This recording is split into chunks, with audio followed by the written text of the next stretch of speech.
let me tell y'all how I lived next to a serial killer. Well, the serial killer lived on the third floor. So I live on the fourth floor. He lives on the third floor. He's not really a serial killer, but he killed his mom, basically. So listen to the story. This is a true story, I swear to God.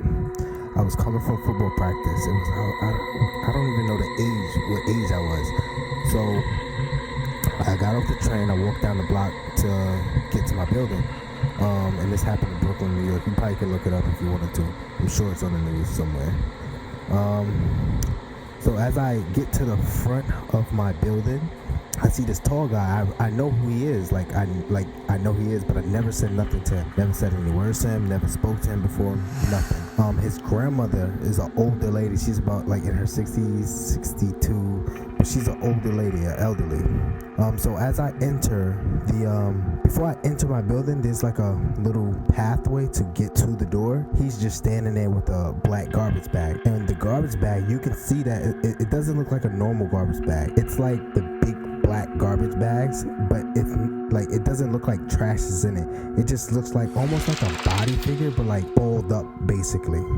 I didn't know it was a body at the time.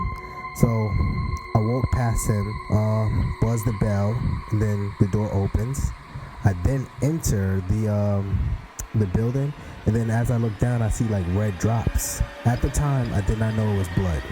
I just thought someone dropped something. So and then as I'm walking up the steps, you see red markings. Say if you was to bleed and you was to rub the table, and you'll see a mark. So I saw red marks on the on the floor. So I go upstairs. An hour go by. There's a bunch of police officers downstairs. So basically the person who was downstairs ended up killing his grandmother. He cut her throat. And the reason how they found out it was him, he he had dumped the body in the trash bag, but the foot was hanging out. So someone ended up seeing a foot, and they end up reporting it to police. And then the police end up knocking on his door because they knew who the person was, because we know where she lives. She lives on the third floor.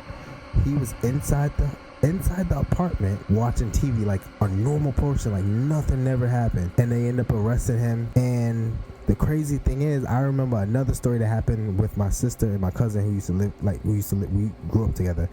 But that's another story. But basically, I damn near lived next to not a serial killer, a killer.